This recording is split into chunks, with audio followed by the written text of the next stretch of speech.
Hi, everybody. Hi. How are you? What's going on?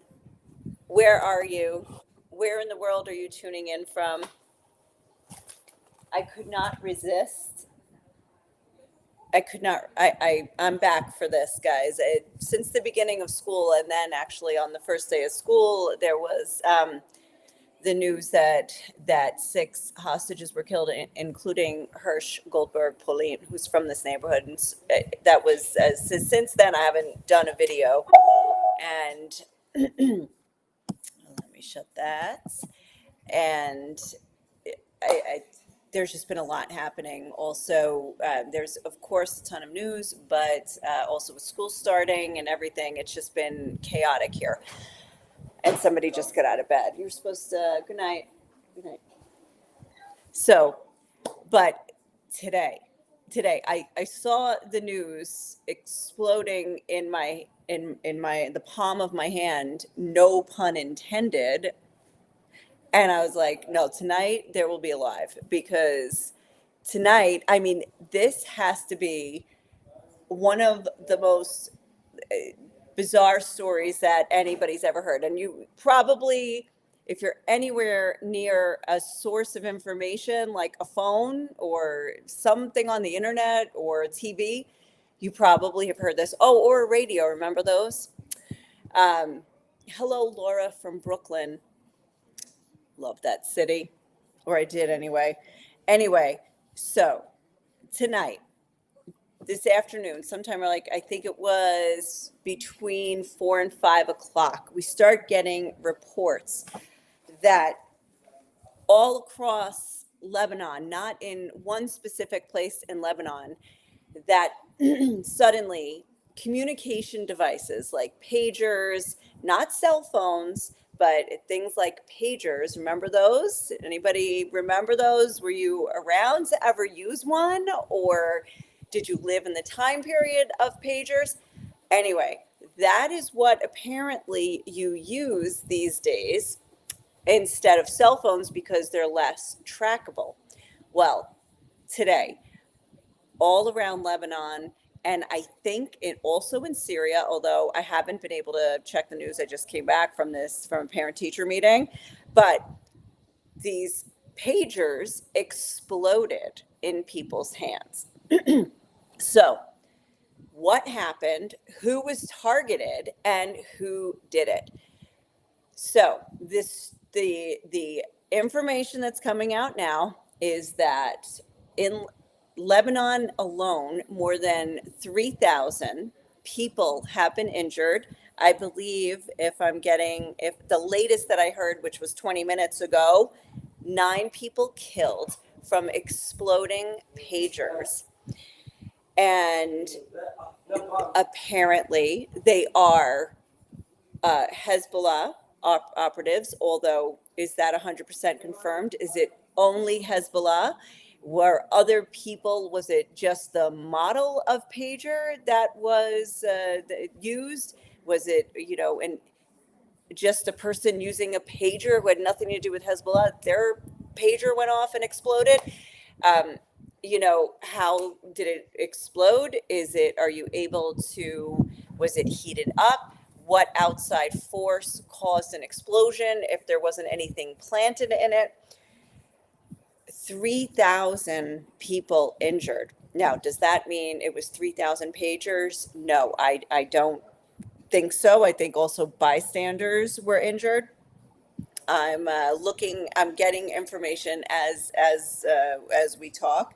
So anyway, I'm getting to the bottom of it, and everything needs to be checked. Of course, this was breaking news about 5 hours ago or so, and at the time, there was it was Beirut, and it was near where the last assassination was that Israel claimed credit for, by the way, of the number two and has one of the top commanders in Hezbollah, and it was in a specific area. So the news is coming out, oh, it happened here, and it's about 20 phones or something. Anyway, the number has risen astronomically, and so let's see the so far the Israel has not claimed credit for this, but Hezbollah has blamed Israel.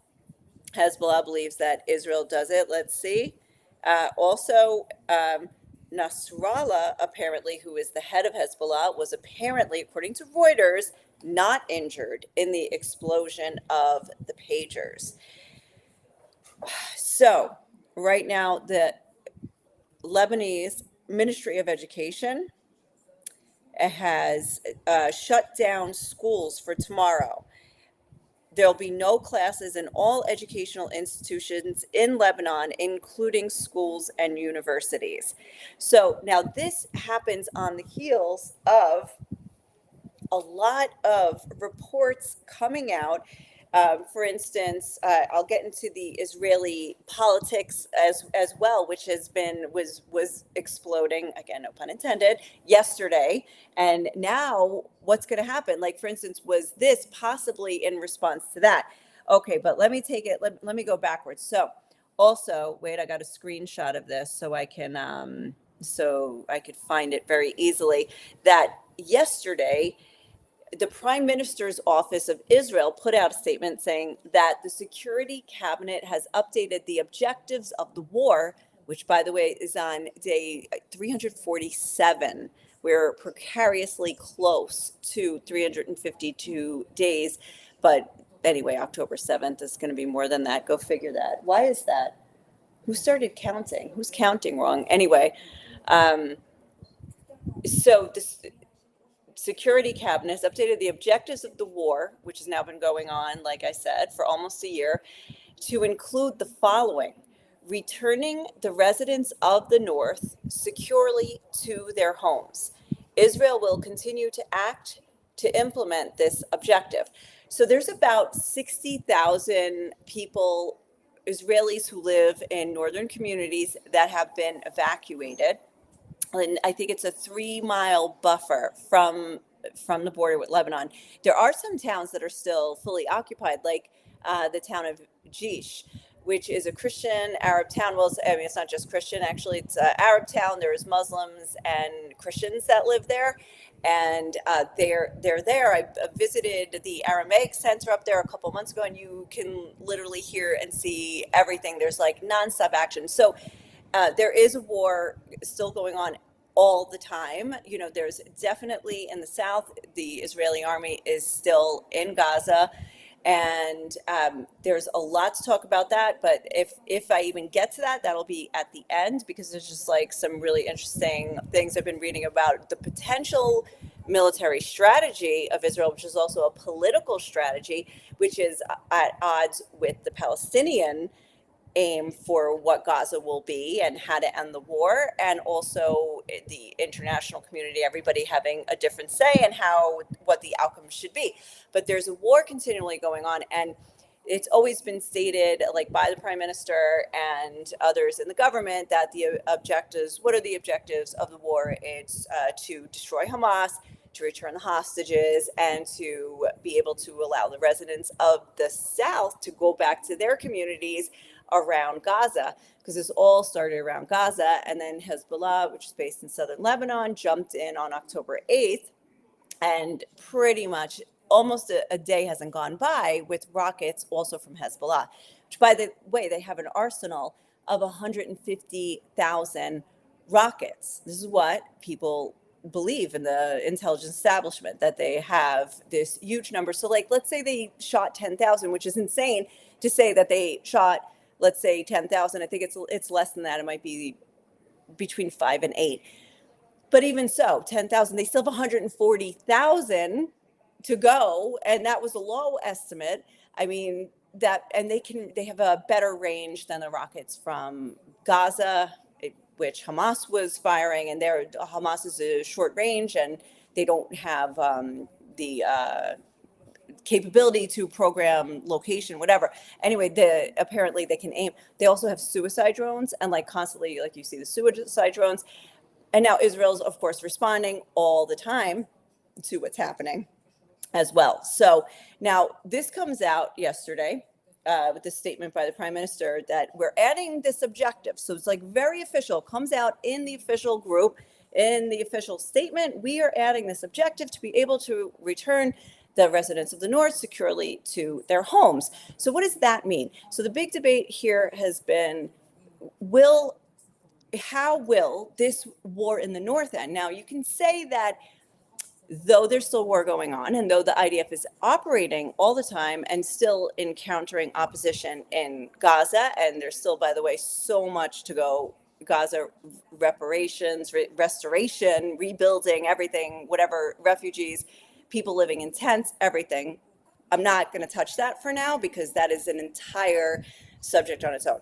But the North, so the debate is, and people say like, oh, the government has to be strong. The Israeli government, the ones who are in favor of this, will say the Israeli government must be strong and they must end this threat once and for all. So what does that actually mean? That means you go and you attack Hezbollah, or you start a war, like a really open war. Like right now, the war is like this equality war, like this war of attrition. Like, I'm going to launch a few rockets at you, I'm going to take revenge on you. And it goes back and forth. And a lot of times, Israel is, what they report is they hit specific sites. Hi, Lucas. Hi. They hit specific sites, and or they'll say like, we hit a launching pad, or you hear of like somebody who was killed while riding his motorcycle, but it was a targeted strike and stuff like that. And then Hezbollah will launch like 50 rockets at one time, and many of them will be intercepted. Some will land in open spaces. Very few have caused damage, but they have. I mean, there is a lot of damage in Israel. There hasn't been so much loss of life, but it's kind of like this ridiculously sustainable battle.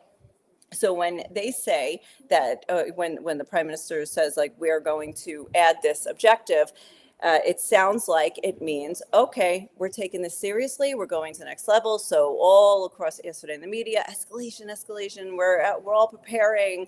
There's gonna be war in the North. It's going to start, and it's kind of hard to believe as well that. That because you'd be having a war with also a sovereign country, because this group Hezbollah is based in Lebanon. And meanwhile, the other thing that it basically essentially said by, this statement was saying to America, thank you very much for your efforts at diplomacy, but we don't want to bother with that. We're going to go our direction. In some ways, Netanyahu did say that to Amos Hochstein, who was here. He said, okay, thank you for your help, but we're still going to do what we believe is right. And then the statement comes out.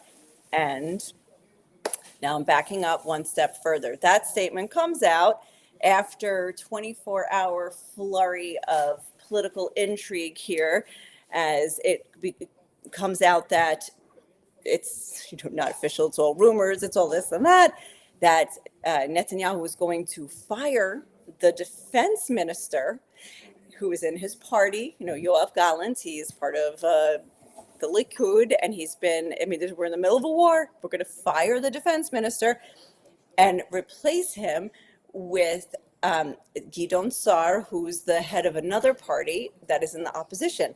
But this party, which is a right-wing party, will now come into the coalition, will add, how many seats does he have? 6? I don't know, but it'll be like a decent bulking up the coalition that Netanyahu has.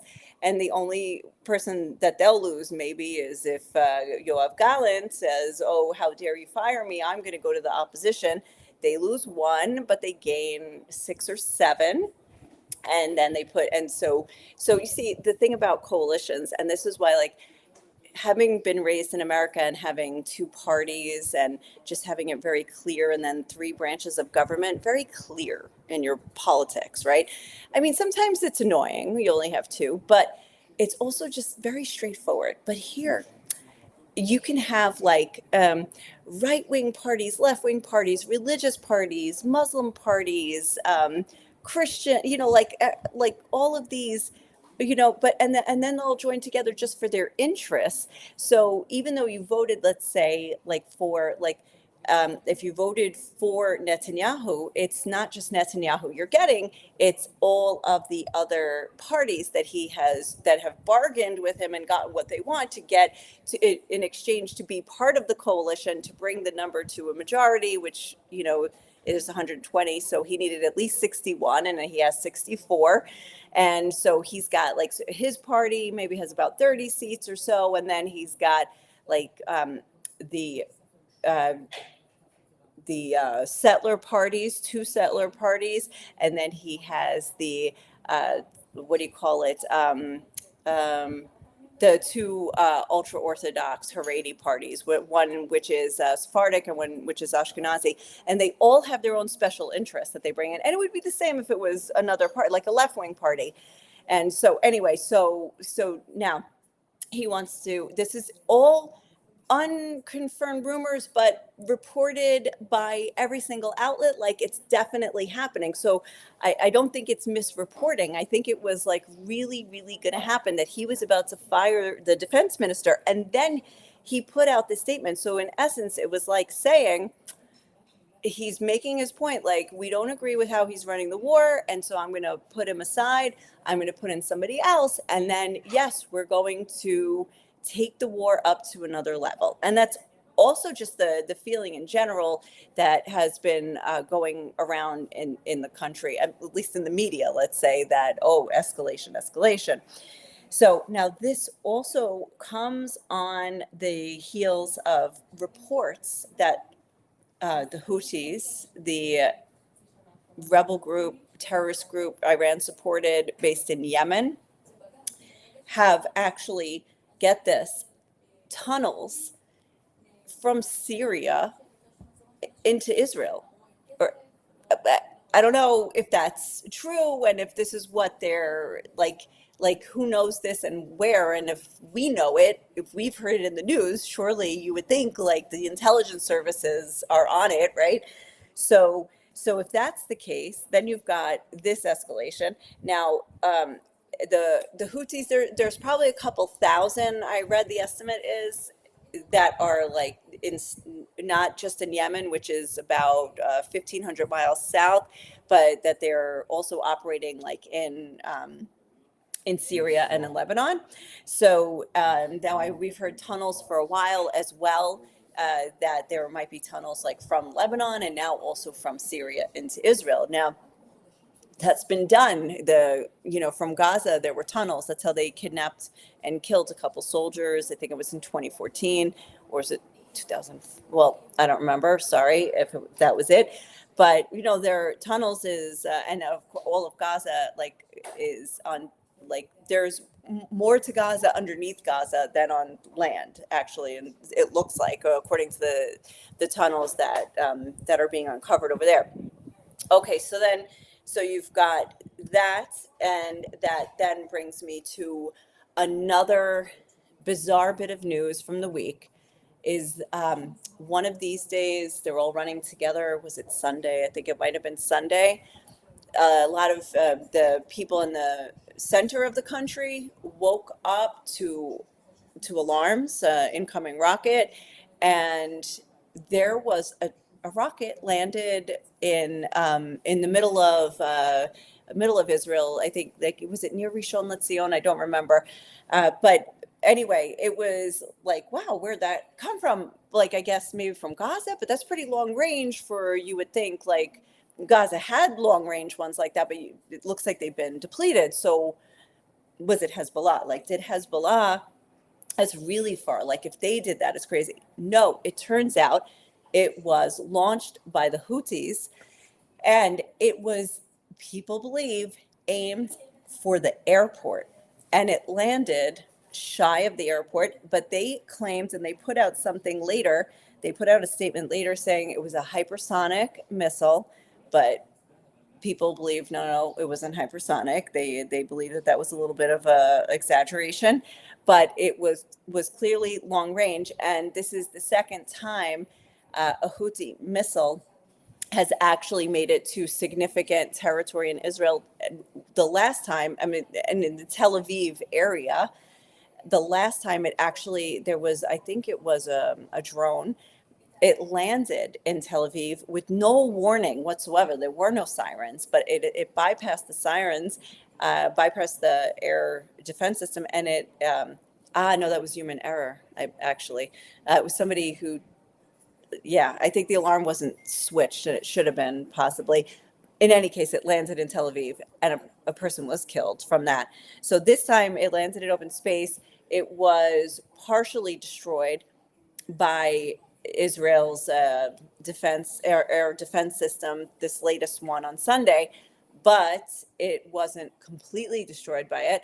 So it looks like the Houthis, who have a lot of patience over there in Yemen, who have been involved from day one and are, sending missiles to Eilat, which is the southernmost city, and whatever. It looks like they're also testing the waters. So, okay, so U.S. State Department just put out a statement saying we are learning of the reports regarding the explosion of pagers in Lebanon. The U.S. is not involved in the matter. We strive for a diplomatic solution between Israel and Hezbollah. It is too early to determine whether the events in Lebanon will affect the ceasefire negotiations in Gaza. So, all right, let's see. According to Hezbollah's report, Hezbollah put out a report. The explosion of the pagers happened at 3:30. So it's about almost 6 hours ago now. So for now, Hezbollah has warned its people to turn off its pagers, if they have any, to turn them off. And then, okay, also, so now this brings up, okay, now is Hezbollah blames Israel. Israel is not saying they did it. Not, there's no comment from Israel on the matter. But in any case, if Hezbollah claims or believes that Israel did it, they will take revenge, and they will, or at least they'll talk about it. Now, that's what happened when the number two was killed a couple months ago. And they said that we're going to avenge his death, and I'm not really sure what it was that we were supposed to think was the revenge. Maybe it was when we were in Armenia, and there were 200 rockets fired at Israel, including, I think, alarms went off in Tel Aviv, and they were all shot down. Though, by the way, like, not one caused any damage or caused any casualties. And I think that might have been like the much awaited revenge. Iran still hasn't taken revenge for the killing of Ismail Haniyeh, the head of Hamas, who was in Tehran, killed in Tehran in his hotel room in Tehran. So we don't know what's happening with that either. Still waiting for that. So anyway, but this could escalate things, and so now the question is, will all of the talk, which was like the headline news yesterday, was that the defense minister is getting fired and we're getting a new one. Now it's like there's no way that he can really do that with this happening, because now it's like there's no time for training somebody for a new position. You probably need your utmost consistency and security at this moment. Now, of course, there's still 101 hostages in Gaza. Israeli hostages from Israel. I think there still might be a few foreigners as well. I think from Thailand. I'm not 100% sure. I saw a picture of one of them the other day, and I think I think he's still a captive there. So so there's still 101 hostages. The Israeli army believes that somehow they've confirmed the deaths of about a third of them, and that hasn't necessarily been released yet. So I don't know, but we don't know who, like, the identities of them. But this could seriously damage a few things. First of all, any negotiations on the matter could be stalled if there was any hope to get them out. And then, so that's one thing. And Oh, that's right. There was another report that just came out of soldiers who were killed there, who their bodies were found a couple months ago, but they were found to have been killed by in Israeli bombings, actually. So there's still the hostages issue in Gaza, and now we're looking at what's going to happen in the north. But there's about 100, almost 100,000, or maybe around 100,000 Israelis that are still not living in their homes, whether in the north or in the south.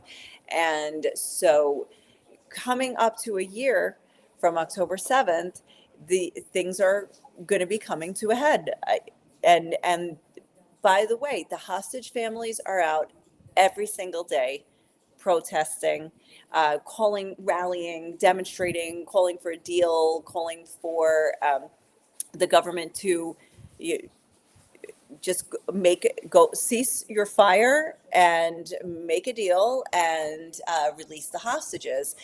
And so that's going on. There's also anti-government protests going on. They're sort of combined. Unlike what you may have read in other channels, which are very like pro-government, uh, these have been some of the biggest protests in Israel, maybe ever. Definitely bigger than the ones that were going on before October 7th, when there were weekly protests against the proposed judicial reform. I mean, I think in one of them, the organizers claimed 500,000 people. Now, even if they're exaggerating, even if they're doubling it, still 250,000 people in Tel Aviv alone is a huge protest. So there's a lot of unrest, there's a lot of division there, and that's just in Israel. And I didn't even get to all the other aspects, but I think I'm going to wrap it up. I've got to go back in reading the news and in front of the news and see like what is happening with these pagers. I mean, I have a lot of questions. Like, first of all, you use a pager because it's less hackable, right? Like, these are hackable, right? You can get in, Israel actually is an Israeli company, has some of the best spyware that governments use on their own people. Like, that's a whole crazy story. But there's a company here that that hacks phones of journalists and dissidents and whatever in other countries. So that's why you carry a pager, right? So you don't get hacked. But then not only can you get hacked, but then how do you make it explode? What in a pager can make it explode? Oh, and the explosions were simultaneous. So how does that happen? Like, is it one number? I don't know. Anyway, so the cyber intelligence on that is something I don't know if we'll ever get to the bottom of it. I don't know who's going to be doing the investigating or if anybody's going to fess up to actually having done it. But these are the questions that I have. I also want to know, was it only Hezbollah, or could it be possible that people who just have pagers, not that there are many these days, but that maybe you just have a pager, and were you injured too as a byproduct? Was it a general attack on pagers, or was it specific? Because then how do you know who is Hezbollah and who is a pager, and that many? And also, like I said, there's 3,000 injuries, but it doesn't mean 3,000 people necessarily. 3,000 pagers. Like, it could have been like one person and 10 people around them. I don't know. And last I heard was 9 deaths. Um, The cat. did what? No. Did she leave? Is the chicken left out? It wasn't bad.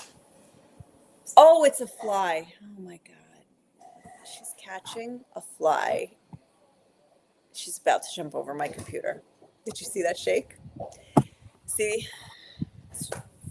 There's no incoming alerts for that. Okay, and hi, Louisiana. Wait, Truth Watch. What is your name again? You told me last time, and it's not Nancy, right? It was Nancy from Ireland. Anyway, thank you for watching from Louisiana, from Brooklyn, New York, and wherever. I appreciate it. If you're on YouTube, you can go subscribe to the channel. That would be awesome. And then you'll get alerts like this when I do this. And I mean, because I got to come back with more information on the cell phone issue. Maybe I'll write about it. It's absolutely, I'm cell phone pager. No, the pagers. All right, good night. I'll see you in a second. I'm saying good night. So say good night to you, and then I'm going to say good night to him. Good night, everybody, or good day, wherever you are. Thank you. And yeah.